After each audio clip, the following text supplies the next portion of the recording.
What's up, everybody? Who's ready for a 2017 NBA redraft? I know that I am. This has been a video that honestly has been completed for probably about a month and a half now. I just never got around to it just simply because the draft was going on, so I wanted to get out a lot of different mock drafts. Free agency was obviously going on, so it kind of just got pushed to the back a little bit here on the channel. But ever since we did the 2015 mock draft, or 2015 redraft, I apologize, I've been itching to get to this draft. And like I said, I've had the information for a very, very long time. And now we are finally getting to it. So I am super, super excited. So without further ado, welcome to the Play by Play podcast.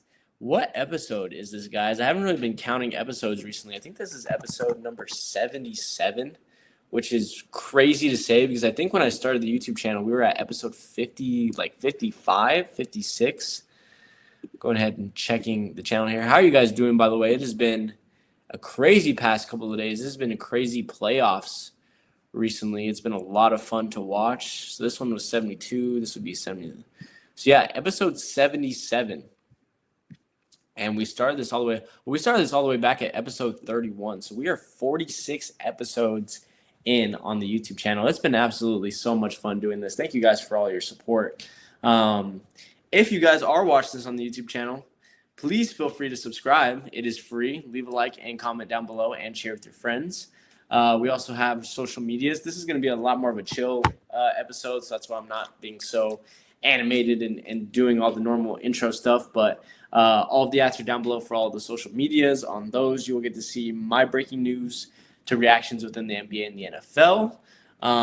So all those ads are down below. There also will probably be a bar popping up right underneath me so that you can go ahead and check all of those out. Give them a follow. I would greatly, greatly appreciate it. And I'm not going to waste any more time.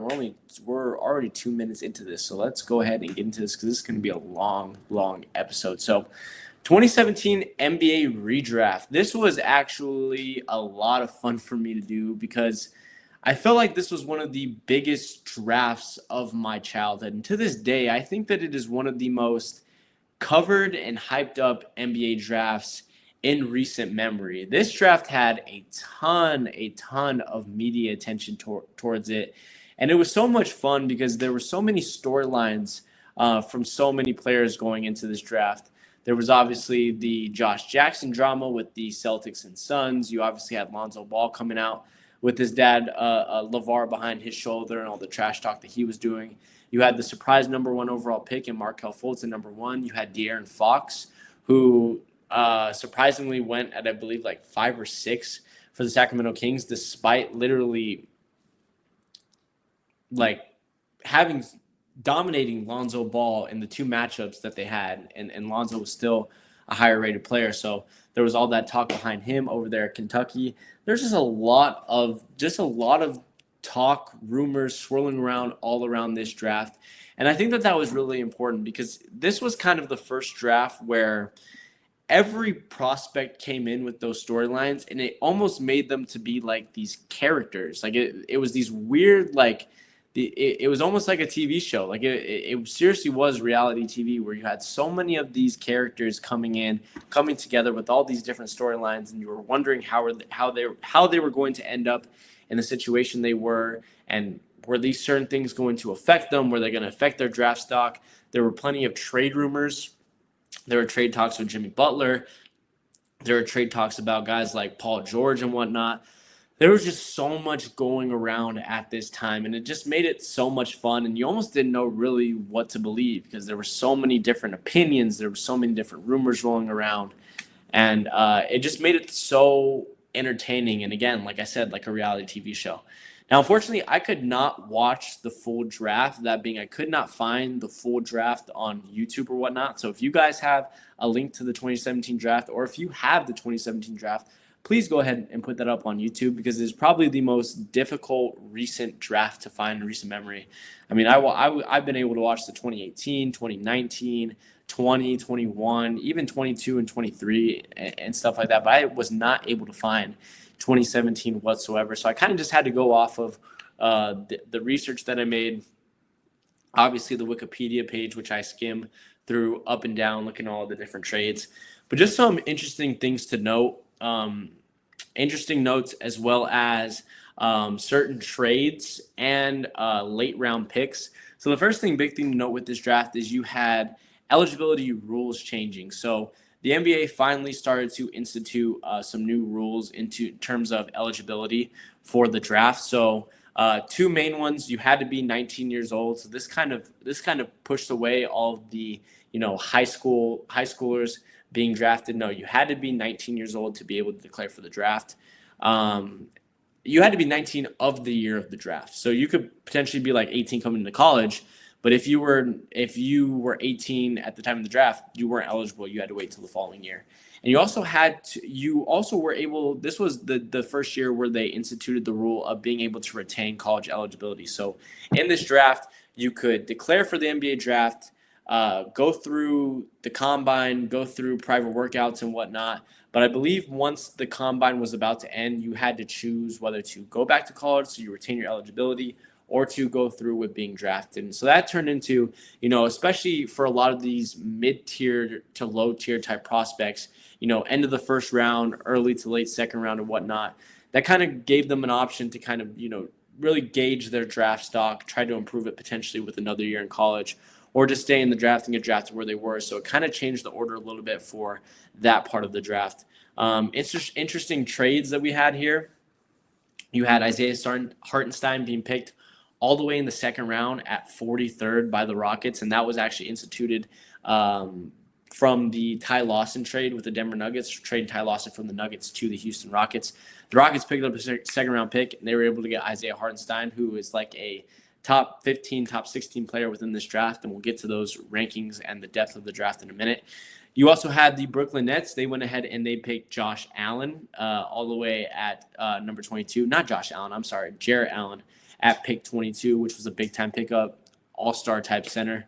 And the Raptors, they also did a pretty pointless trade. Like, they almost gave up nothing. And they went out and they were able to get OJ Anunoby with, I believe it was either a late first-rounder or early second-round pick.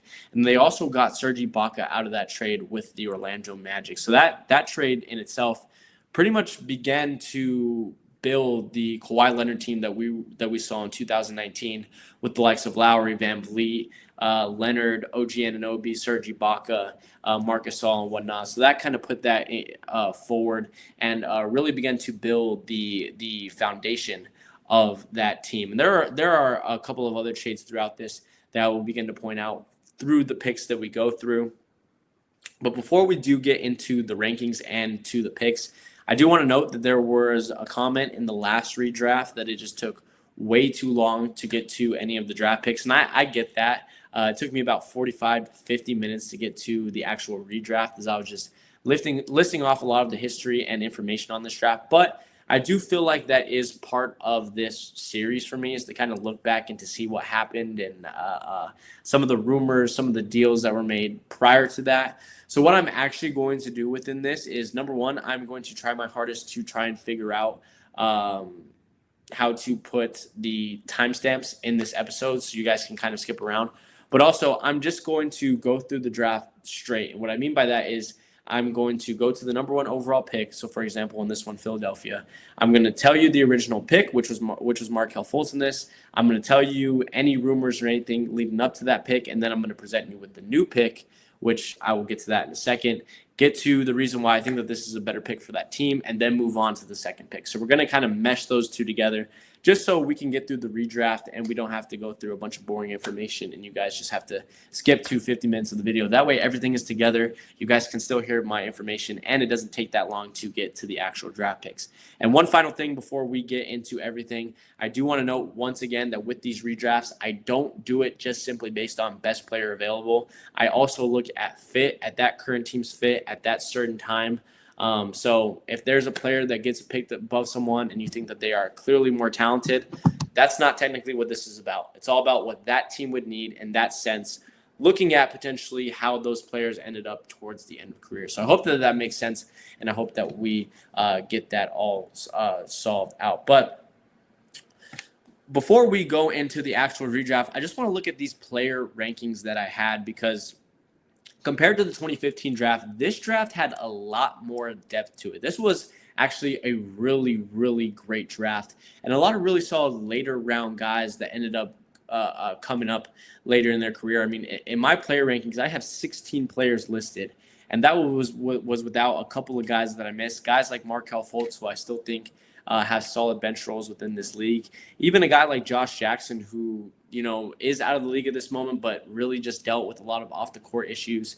But looking at player rankings, number 1 was Jason Tatum, number 2 was Donovan Mitchell, number 3 was De'Aaron Fox, 4 was Bam Adebayo, 5 was Jared Allen. I think both of those could be switched. 6 was Lauri Markkanen, 7 Derek White, 8 Kyle Kuzma, 9 Josh Hart, 10 OG Anunoby, 11 was Malik Monk, 12 is Dylan Brooks, 13 is Isaiah Hartenstein, 14 is Lonzo Ball, 15 is John Collins, and 16 is Luke Kennard. And again, there are plenty of other players that you're not going to hear within this episode that there still were within this draft.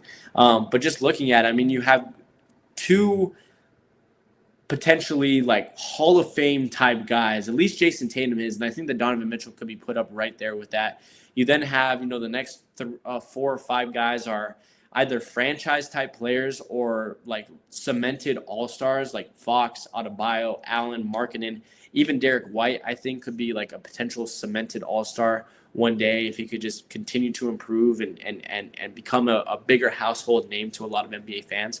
And then you have a bunch of guys after that like Kuzma, Hart, Anunoby, Monk, Brooks, who are guys that are just they're foundation type role players that you need to have on your team to be able to go out and compete for a championship. They bring a lot of 3-and-D to the table, a lot of really solid scoring.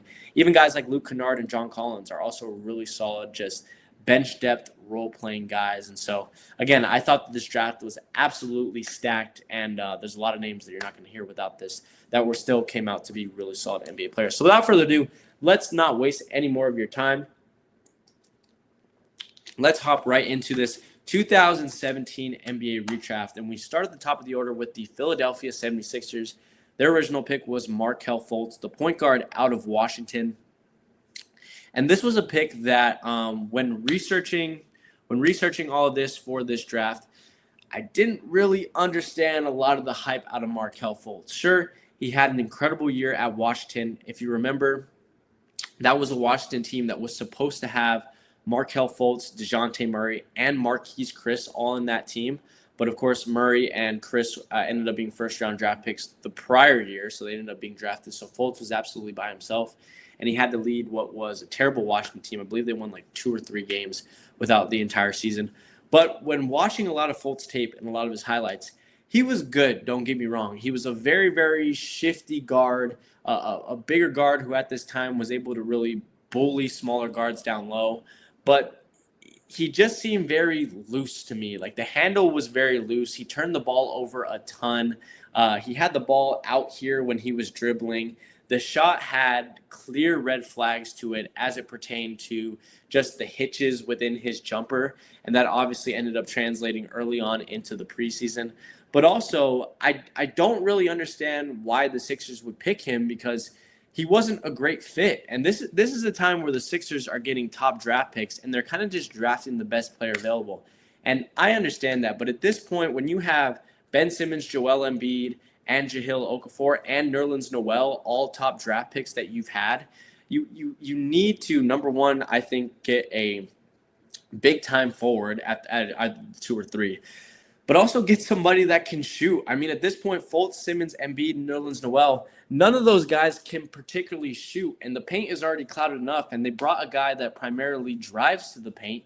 And it just ended up not being a big-time great fit. He needed the ball in his hands. Simmons had the ball in his hands for a majority of the time, being the lead point guard at 6'10".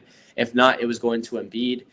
I just didn't really understand the vision. I understand that he was listed as best available player.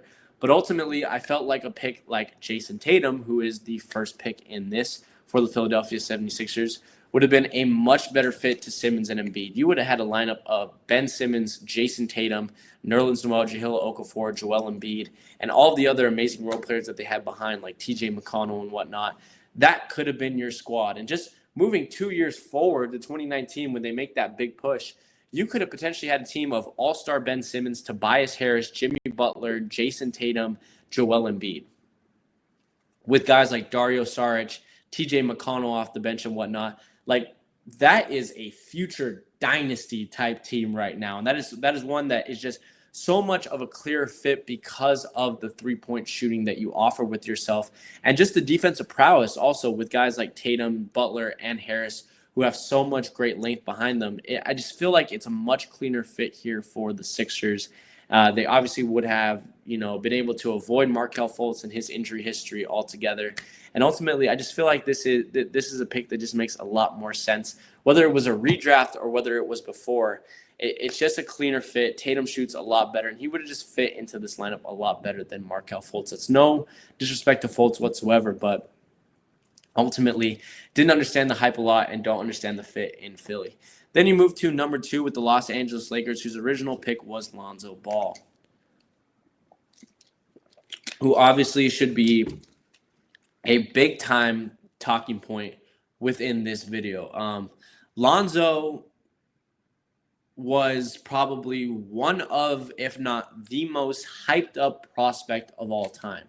I mean, you want to talk about modern day social media usage. This dude was about that, from, the hit song that he put out during this time to, obviously LeVar Ball and all his talk, to making his own shoe, to just bringing back a legendary program in UCLA basketball, to even all the scrutiny against him with everything that his dad was saying, with his jumper coming out of college. But he was legitimately a solid, college prospect. 14.6 points per game at UCLA, 7.6 assists, 6.0 rebounds. You have to remember also that during the March Madness tournament in which he played in, his mom suffered a stroke during. So there was all that big-time storyline. He played through it, and he got them to, I believe it was either the Sweet 16 or the Elite 8 to face off against De'Aaron Fox in Kentucky. And he shot, despite his unorthodox jump shot, he shot 55% from the field and 41% from 3. So the dude was efficient. But I think ultimately with Lonzo, it comes down to 2 big things with him not necessarily living up to the hype and working out. Number 1, I think that we just set a impossible level for him to reach. These talks about him being Magic Johnson and whatnot, and being one of the greatest players of all time, outplaying Steph Curry. And of course, that was all put in by LeVar, but it was a guy that was never going to live up to that, whether he worked out to a certain amount of potential or not. He was just never going to be that all-time type of player. He just didn't have the skill set. He didn't have the big-time shooting numbers, the jump shot to really get there. But also, I think that LeVar put him in a situation that Lonzo himself as a player just wasn't prepared for. Lonzo's not this outspoken, big mouth type guy. He's actually, when you watch a lot of his interviews, he's confident, but he's generally pretty humble in what he says and what he wants to accomplish. And so you kind of had a guy in LeVar who was obviously speaking for him, and then you had Lonzo kind of nudging him like, Dad, that's not who I am. That's not what I want to say, blah, blah, blah. I just want to go in. And you ended up having a young rookie walking into the league with the biggest possible target on his head, with all these guys wanting to come after him because of the comments that his father was making. And he ultimately didn't want any part of it. Like, he's not that, really rough guy that's going to get in your face and push you back and whatnot. He wasn't. He's a very, very humble individual that just wants to go out and play his passion for the game of basketball. And I think ultimately that's where he went astray. But also the final point, we had to consider that this Lakers team just was not good at all. There was all this talk about Showtime being brought back to the LA Lakers. And ultimately, whether they drafted Lonzo or not, I just don't think that was really a realistic ceiling for this team. They had just their best player was Brook Lopez, who they had just traded for D'Angelo Russell prior to the draft. They had just lost Kobe the previous year to retirement. They had guys like Larry Nance, Julius Randle, Jordan Clarkson, who either were dealing with injuries all throughout their early young career, or were guys that simply hadn't lived up to their hype at that point, to their scoring prowess with guys like Jordan Clarkson, or to their two-way ability with guys like Julius Randle. They just weren't guys that were living up. And behind that, you had, lower end veterans like Corey Brewer, Luol Deng, and whatnot. Like the Lakers team ultimately wasn't set up to be great, and you needed a guy that was going to come in and take the ball right away and just be the best that he possibly could be and go out and have an open court and score 40. And again, that's just not Lonzo's game. He's more of a playmaking type guard to go out there. And so that's why my new pick for the LA Lakers is Donovan Mitchell at number 2 overall. Your franchise type shooting guard guy coming in, he's automatically going to be the best player on this franchise. He was the second best player in the draft right behind Jason Tatum. He's going to have an open court, put up a lot of Kobe-type numbers, in my opinion. Like, this is a dude that could score 50 points on any given night. He's just a natural, proven scorer. Still has some ability to play some defense as well. Led the Jazz in a couple of playoff series, is leading the Cleveland Cavaliers in this moment at least to a second round, if not to an Eastern Conference Finals berth.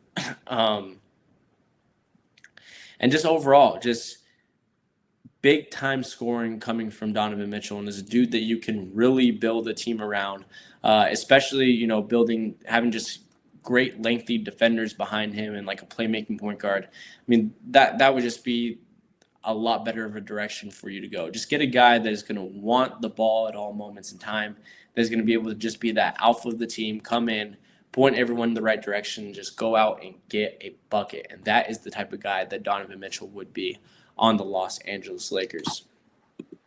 Then you move to number 3 overall with the Boston Celtics. Their original pick was Jason Tatum. Their brand new pick is going to be Lauri Markkanen. And this might be a little bit of an interesting pick for some people, as I did have Markkanen as my 6th ranked player in this draft.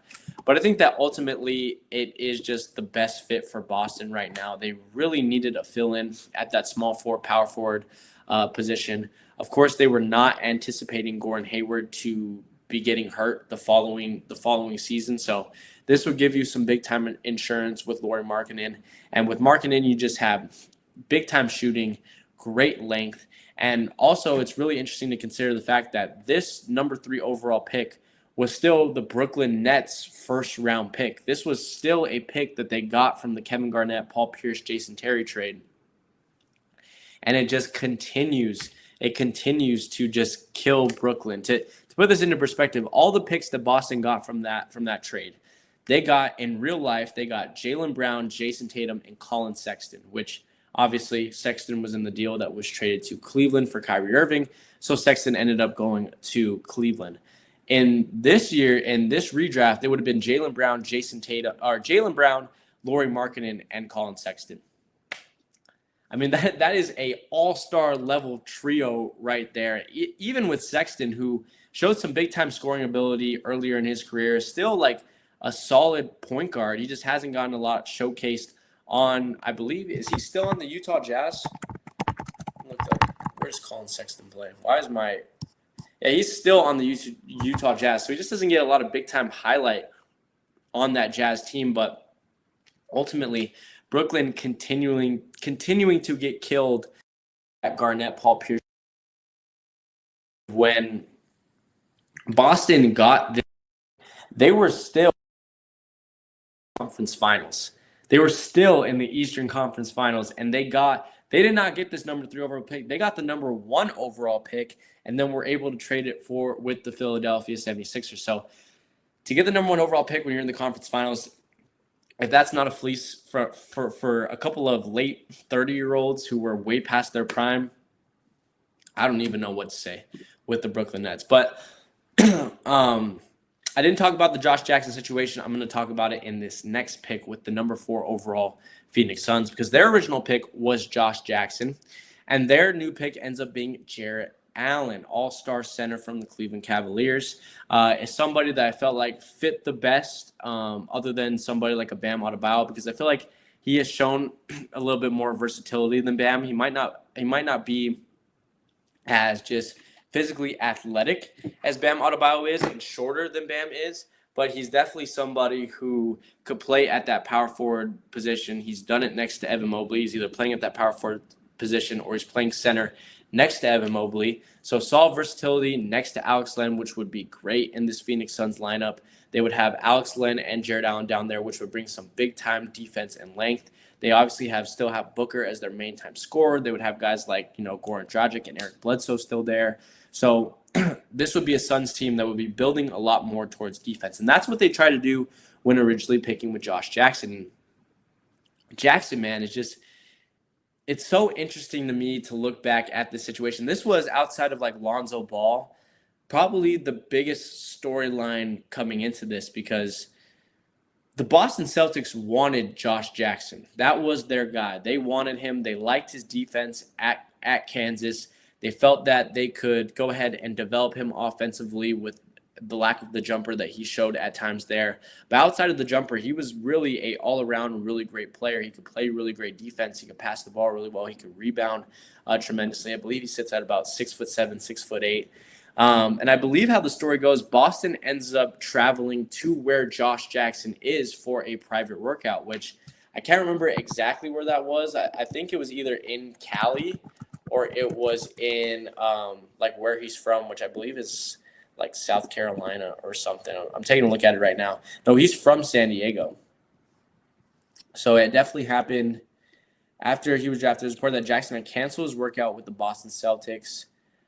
They were midway to Sacramento to meet him. So, yeah, that's what I thought. So they're midway to California to go ahead and meet him. And the dude gets on the phone and says, hey, this dang workout is not happening. I do not want to play with you guys. And don't ever contact me, blah, blah, blah, and hangs up the phone. And back then, watching this draft, and even now when first researching all this, you have to ask the question of why. Why don't you want to go to Boston? Why don't you want to end up going to a team that's in the Eastern Conference Finals and has all-star level talent, and who would eventually trade for Kyrie Irving and whatnot? Like, just why would you want this? And Jackson never really gave a big-time reason during that time, but come to find out, he states that he did not want to take a back seat in the Celtics rotation. He could not get a guarantee from the Boston Celtics that he was going to be a top player on that team, that he was going to be, an automatic starter and whatnot. Danny Ainge couldn't promise that. Where with the Suns, they had, a pretty big hole at that small forward, power forward slot, and they wanted to put somebody next to Booker that could defend, so he would be perfect, so plug him right in. I think that Jackson also, looked at it as poor timing and they couldn't reschedule and whatnot.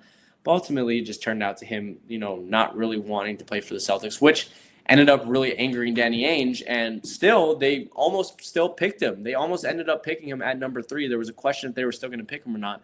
They ended up going with Tatum, which obviously looking back now was the right pick. But there was still that big-time controversy. And it was just such a weird situation. And again, it just created another type of character. This dude that, passed on one of the most legendary franchises within the league. And it was just crazy. But it ended up being the right move because Jackson is now a G League player. He's played for the Stockton Kings, for the Sacramento Kings in the NBA G League. He is a G League player, which really looking at the course of his career, it kind of confuses you a little bit because he was never really a bad player. Sure, he wasn't, what really he lived up to, which was this dominant two-way wing. But just looking at his career, I mean, in his rookie season alone, he ends up averaging 13 points per game, 4.6 rebounds. Following year, 12 points per game, 2 assists, 5 rebounds. In his fourth year, when he got traded to Detroit, he averages 13.4 points per game, 2.3 assists. I mean, he was never an amazing three-point shooter. He only averaged 29% on his career, pretty much 30% from the three-point line from his career. But, I mean, still, he's an 11-point-per-game average scorer. So, I mean, that's not terrible. But ultimately for Jackson, it ended up coming down to some off-the-field issues. I think the dude got busted for a DUI, I believe, early in his career. And that's one thing that a lot of people didn't know a lot about is there were some flags. There were some flags with Jackson. He was, I'm trying to think of the situation off the top of my head. Like I said, I'm trying to get back on this information because I haven't looked at it in a couple of weeks. But in 2017, he was accused of, I believe it was assault. I'm just going to look it up on the Wikipedia page. It was a vandalism case. So February 2nd, 2017, it was reported by the Kansas City Star that Jackson and his Kansas teammate LeGerald Vick were persons of interest in a vandalism case that occurred the previous December outside a bar of Lawrence. So he ends up getting accused of a vandalism case. As we know, he ends up being arrested in Miami at a Rolling Loud concert for allegedly attempting to enter the VIP several times. So trespassing and whatnot. And then he ended up getting suspended from the Memphis Grizzlies G League team for violating the team rules. So the dude cannot, consistently stay on the court and can't just consistently get a role on the court with some of the issues that he had. And a lot of teams just are beginning to really lose trust in him. And so that was kind of the things that never really showed, in the beginning. I don't believe that there was a lot out. At least I don't remember there a lot being out on a vandalism case for him at the time of being drafted.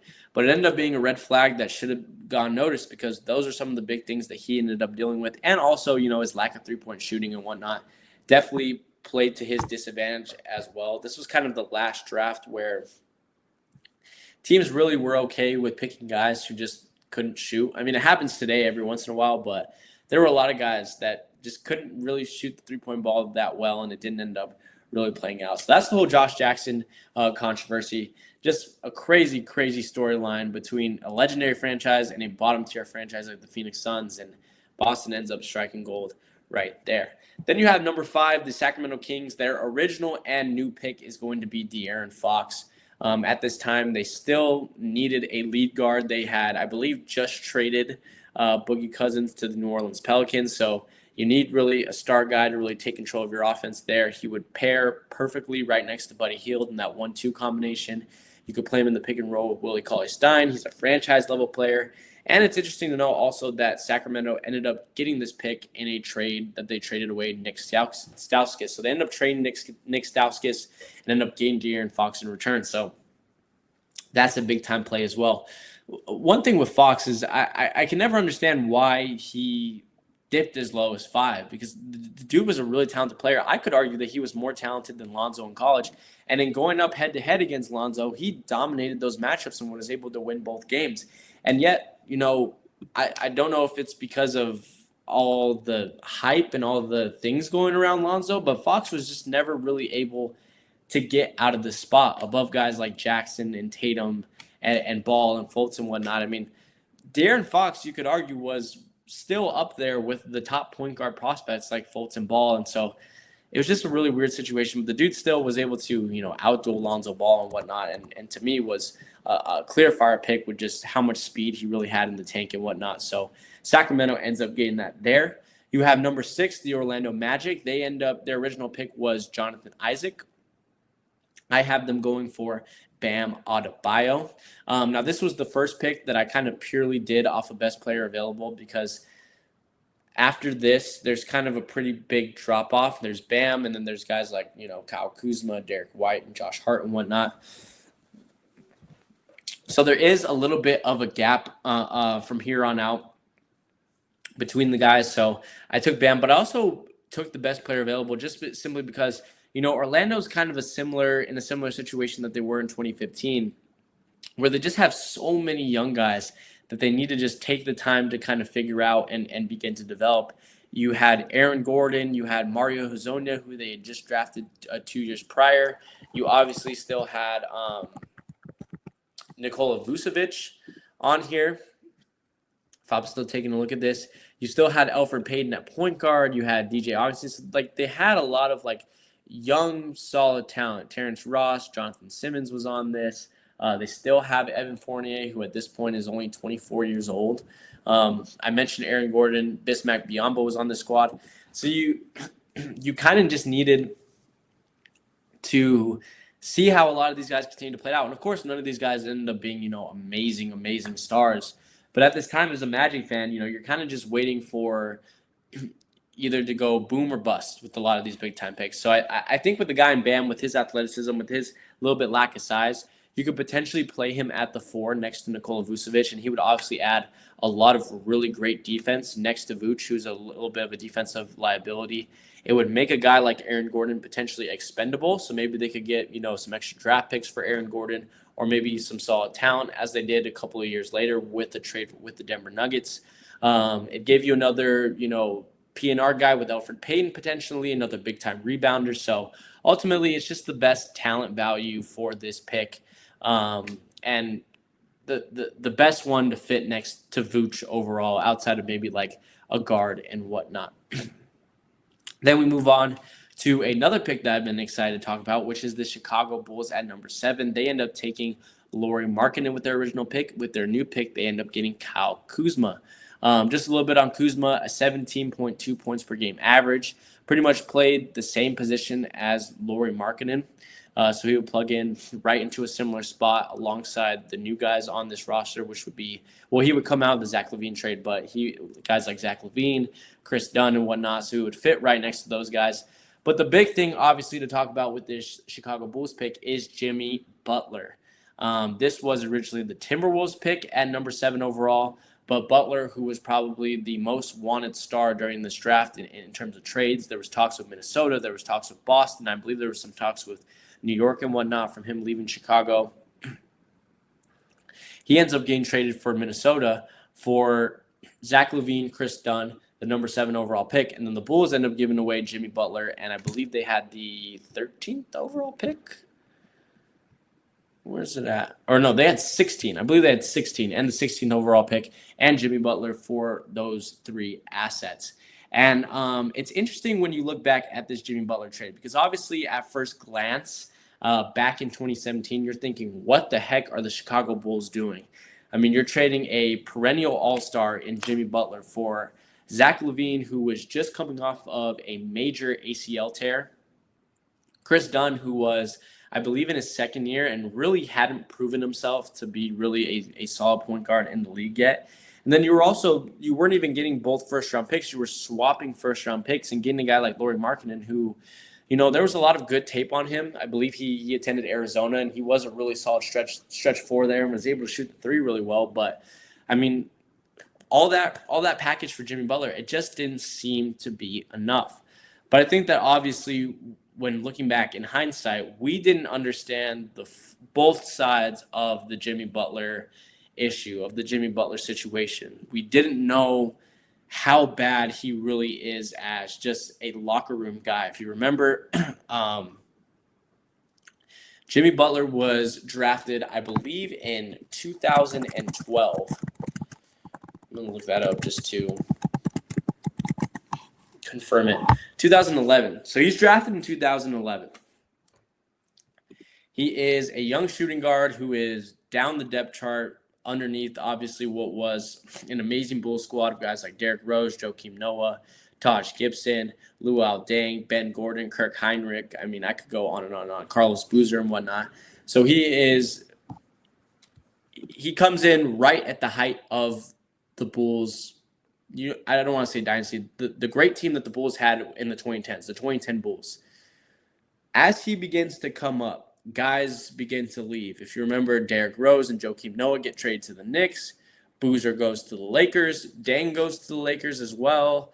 Who else was in that as well? I think that Taj Gibson was still staying. But as Butler begins to come up, he begins to really show himself to be the future star of this. And with the other stars being traded away, he begins to take on a bigger role. Well, around 2014, 2015, when they're making all of these moves, they're not really getting Jimmy any big-time help to help him out until around 2016, 2017. They get Pau Gasol, they get Rajon Rondo, they get Dwayne Wade. They make this veteran-type lineup that they're hoping can make a push, and they're also hoping that guys like Rajon Rondo and Dwayne Wade can end up taking guys like Jimmy Butler under their wing and really begin to develop them into solid leaders. Well, that team ended up facing a lot of big-time injuries. I believe they were eliminated in either the first or second round by the Boston Celtics. Can't remember off the top of my head. And they come out of it with nothing. And Wade ends up leaving for Cleveland. I think Rondo ends up leaving as well. And it's just not a great situation. Well, little do we know that Fred Hoiberg, who the Bulls had hired to coach that team, Jimmy Butler didn't respect him and didn't feel like he was getting enough involved in the lineup and didn't think that Hoiberg was making great decisions and actually called out and wanted to fight Fred Hoiberg during practice. So that's a thing. Then, as we know, he ends up getting traded away to Minnesota, spends 1 year in Minnesota because he's pissed off at guys like Andrew Wiggins and Karl-Anthony Towns because they're young and they just don't really know what they're doing yet, and they're, making bad plays, and they're not, they're obviously not superstar top players there, and he's just angry with their development, and he wants, the offense to just be all about him because he wants to get the ball out of those guys' hands because they're just not making the best plays for the team. Another, toxic that ends up ending. So he spends 1 year in Minnesota. He goes over to the Philadelphia 76ers, where I believe he plays 2 years for as well. And similar, he's pressuring guys like Embiid, Simmons, Doc Rivers to just give him the ball, to revolve the offense all around him. He just wants the offense to be about him because he thinks that he can be the big-time scorer, and just making things so freaking toxic. And then, of course, we know, if you're a basketball fan, everything that happened within Miami and his suspension. So at this time, we just don't understand the full character of who Jimmy Butler really was and the toxicity that he really brought to the locker room. So, looking back at all that and looking how Zach LaVine ended up turning out, and in this case, how Kyle Kuzma ends up turning out, I could argue that the Bulls end up winning this trade because Butler only stays there for 1 year, and you get to an all-star level player in Zach LaVine and a guy in Kyle Kuzma who is a really solid scorer, who was a lower level pick in this draft and ended up working out really, really well and ended up being the 8th ranked player on my board. So Bulls end up getting a big-time trade there. Enough about that. You end up moving to number 8 overall with the New York Knicks. Their original pick was Frank Ntilikina. Their new pick is going to be point guard Derek White. Definitely do think that they need a point guard here in New York. This was kind of their final year with Carmelo Anthony. But you get a guy in Derek White who's really just your 5-tool player. The man can shoot. The man can drive to the basket. He can pass the ball. He can play defense. He can rebound. He can play really solid defense. The dude just does great across the board. And with him plugging into this, not only does he bring 16.4 points per game, averaging that he's averaging this season, but him, Tim Hardaway Jr., Kristaps Porzingis, and Enes Kanter, that is a really solid defensive lineup across the board for the New York Knicks. And then, of course, you would still have Carmelo Anthony for the little time that he was there in the 2018-2019 spread. You would still have him scoring the basketball. So all that put in consider, it would just make a clean 5 across the board. And Derek White is a guy that even up till now in 2025, hopefully you're hoping that the Knicks would kind of hang on to him and have him for this team later on. But a guy like Frank Ntilikina, didn't really get to him a lot.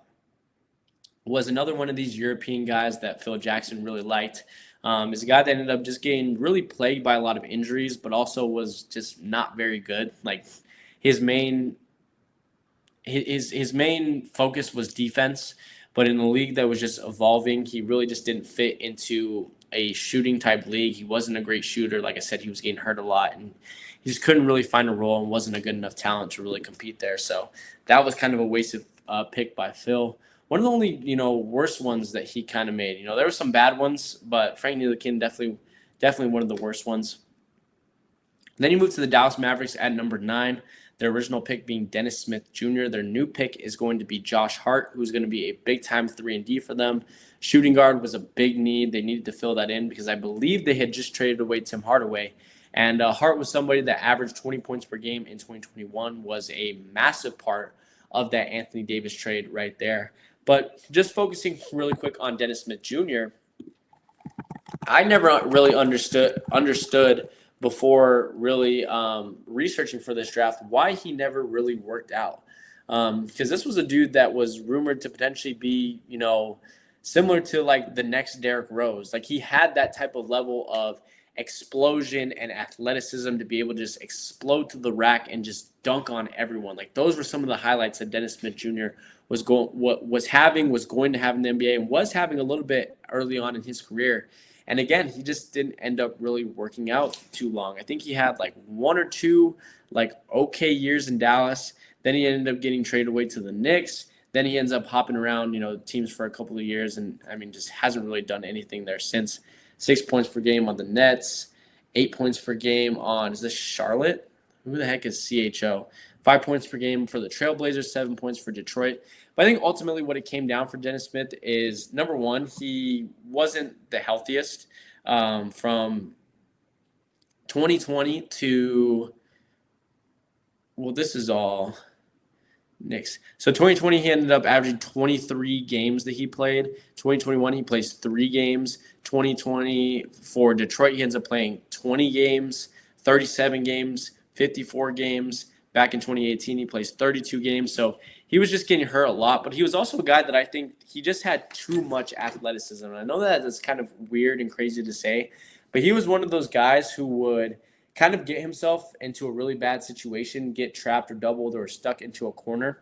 And he ends up just like hopping high into the air and ends up throwing an overhead pass cross court and ends up getting stolen. Like, those are some of the moments that I remember from Dennis Smith Jr. And it's one of those moments where it's like, dude, like you just can't do that, at least not professionally. You may be able to do that in college where the game is slower, but in a game like this in the NBA, you can't throw those kind of passes. They're going to get picked off every time.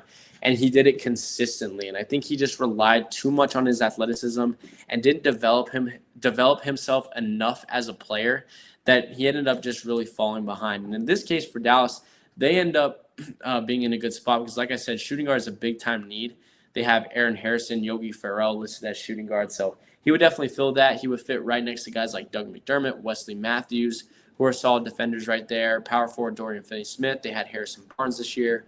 Of course, this is kind of their last hooray for Dirk. This was Dirk's, I believe, third to last year, if not second to last year there for Dirk. So obviously this team isn't competing, but Hart, really solid, 3-and-D guy, could rebound the crap out of the ball, especially offensively. I saw that last night in that game 1 against the Celtics. He really, really helped out on those offensive boards. But ultimately, solid pick there for Dallas. Then you move to number 10, Portland. Their original pick was Zach Collins. They end up getting OJ Anunoby in this redraft. OG, I think, would really work well in this Portland offense because I think that it would allow them to play small ball, which I think is what they kind of needed to do with the roster that they had. You would have Lillard, McCollum, and then you would pick between Anunoby and Al-Farouq Aminu in terms of who's going to be the small forward, who's going to be the power forward. So, like, for example, you could have Anunoby at the small forward position. You could have Farouq Aminu at the power forward. Both guys who were pretty solid, okay, three-point shooters. Anunoby averaging 38% three-point percentage for his career. Also, big-time 3-and-D. And he just doesn't take away the ball from Dame and still is able to score. He does really great on the back cuts, slashing to the basket.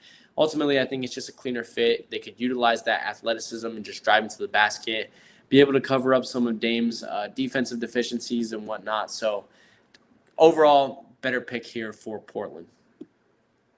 Then you have the Charlotte Hornets at number 11. Their original pick and their new pick is Malik Monk. They end up getting to running back with Malik Monk, who is a great player. We can't put that past him. The dude is a scoring machine, scoring monster, scoring threat, whatever you want to call it. 17.2 points per game average in the regular season, 19 points per game within the playoffs. What Charlotte really did is they really just didn't utilize him the first time around, which was really, really weird for me to see. He barely started any games for the Charlotte Hornets in his time. He starts 0 games in his first 2 seasons for the Charlotte Hornets. He starts 1 game in his 3rd year, 0 games in his 4th year. And then as he, slowly begins to get bigger of roles in places like the Lakers and now in Sacramento, you start to see that that points per game average start coming up. And the efficiency starting to come up, 40%, 39% from 3, 47% from the field. Here you got 45% from the field in his first year in Sacramento and whatnot. I mean, the dude is just a scoring monster, man. And if they had given him a bigger role and replaced a guy like Nicholas Batum, Michael Kidd-Gilchrist and whatnot, this dude could have taken over alongside Kemba Walker. And so I'm hoping that this time around that is the position that they go. Going to give Charlotte another chance to make things right with Malik Monk, who was a 6th man of the year type candidate. Then you move to the Detroit Pistons at number 12. Their original pick was Luke Kennard. Their new pick is going to be Dylan Brooks. I consider Kennard here. We're going to get to Kennard in just a moment, but I ultimately went with Dylan Brooks.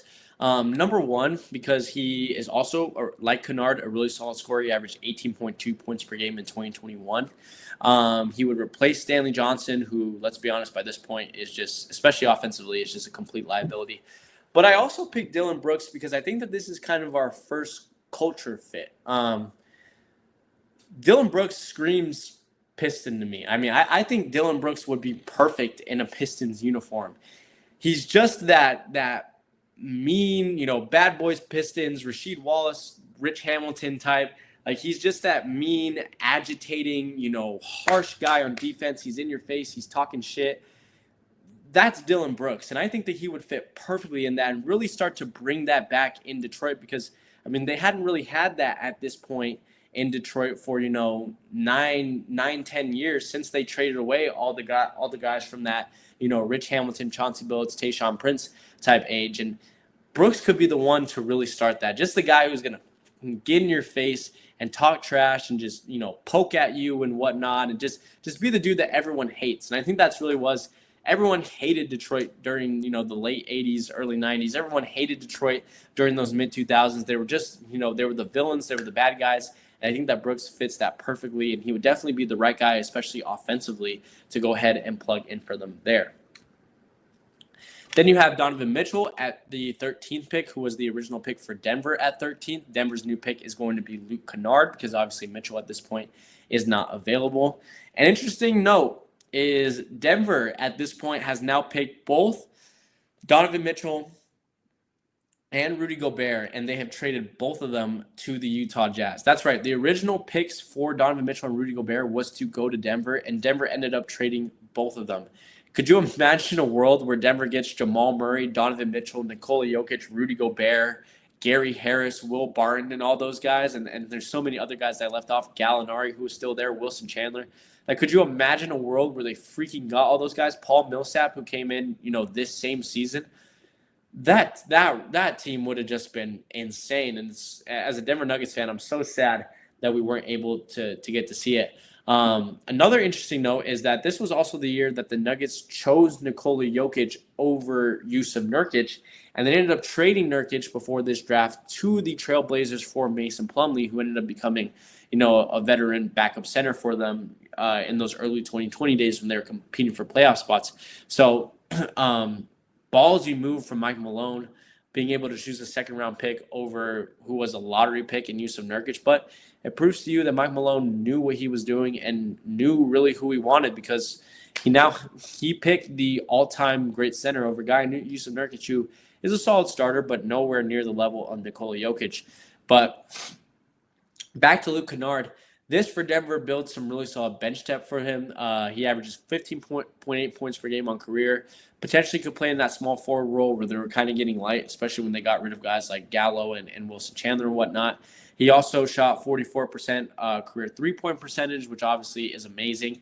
And the thing for Luke Kennard is I think that a lot of people underrated him and didn't really look at him as like a great NBA player, especially early on in his career.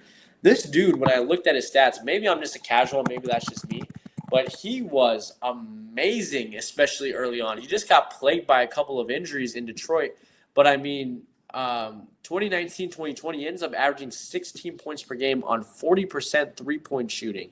In the playoffs in 2019 for Detroit, he ends up averaging 15 points per game on 60% three-point shooting in that series for Detroit.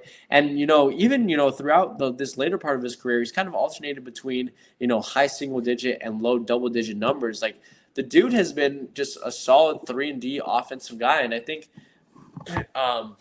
putting him here, you'd have him, Jamal Murray, you'd have Jokic, obviously. They still had Gallo, I believe. Like, he would have been just the perfect offensive starter for you to just plug in there next to guys like Gary Harris. So you'd have Jamal Murray, Emmanuel Mudiay. You'd then have Gary Harris and Luke Kennard and Will Barton. You'd have Wilson Chandler. So you'd probably have Wilson Chandler and Luke Kennard because Kennard could definitely play the small forward position. Paul Millsap, Trey Lyles, and then you'd have Kenneth Faried, and then you'd have Mason Plumlee and Nikola Jokic. That's a 10-man roster right there that you could play all the way to the end and would really, really help out Denver defensively. So a lot of really great depth pick here for Denver at 13. And, again, really sad to hear that Donovan Mitchell team and Rudy Gobert Nuggets team just never ended up happening. And the fact that we ended up having big-time duels with the Jazz, like that playoff series in 2020 where Murray and Mitchell were going to war, it pissed me off. But we still got a ring. Denver Nuggets still got a ring, and hopefully we're going towards another one with that first game win against Oklahoma City. And the final pick of this draft is number 14, the Miami Heat. Their original pick was Bam Adebayo. Their new pick is going to be John Collins. Didn't have a lot listed here for John. He'd be a Bosh fill-in. This was really kind of the final year for Chris Bosh. He got released by the Heat. He ended up getting released by the Heat. Collins would serve as a good stretch four center, so he'd be a good starter. And again, this is that time where the Heat, they're really going through a transitional phase where like their top players are guys like Goran Dragic and whatnot. So they could use, a guy in John Collins, who at one point was, a top starter for the Atlanta Hawks. Really solid defender, can protect the rim really well, rebound. I think ultimately that's really good for Miami in the end. And that's all that I honestly have. That was honestly a lot smoother and a lot quicker than the 2015 one. I think that it was a lot better to kind of merge all of the information together because it ended up, shortening it a little bit. So I definitely like that. Let me know what you guys think about that. Do you like this new format where we mold things together? Would you rather me go through the entire history and then do the redraft? So that's all that I have for you guys today, guys. Leave it down in the comments. What did you like about this redraft? What did you not like? What would you change? Who were some of your top players? Who were some of your favorite players? What was some of your favorite storylines going into this? Was this one of your favorite drafts to watch and be around? It definitely was. Mine is a big-time nostalgic draft. I think that this was also a big time where YouTube really played a big-time part into NBA drafts. You had so many content creators making videos on this, whether it was with Lonzo, it was with Fultz, the Josh Jackson situation. I remember so many things like Troy Den reacting to Lonzo Ball's Summer League. You had like Broadus reacting to the NBA draft and NBA draft lottery. You had guys like, Too Hype, like Jesse Laser and Chris London, hyping up Lonzo and playing with them in 2K and everything, which was it was such a fun time of my childhood and everything. It was when YouTube became super, super big in my life. It was just a fun time to be around and be watching all those videos that were coming out. So much entertainment that was going around at that time. But overall, let me know down in the comments. If you guys are watching this on YouTube, please feel free to subscribe, leave a like, and comment down below, as well as share with your friends. And if you haven't already, go ahead and follow us on all social medias, TikTok, Instagram, and Twitter. All of the ads are going to be down below. And without further ado, guys, that's all I have for you guys. I'll see you guys in the next one. Have an amazing rest of your week, an amazing summer as we're coming to the end of the school year. Very, very excited to get to just pump out content for you guys this summer. And I will see you guys on the next one. Peace.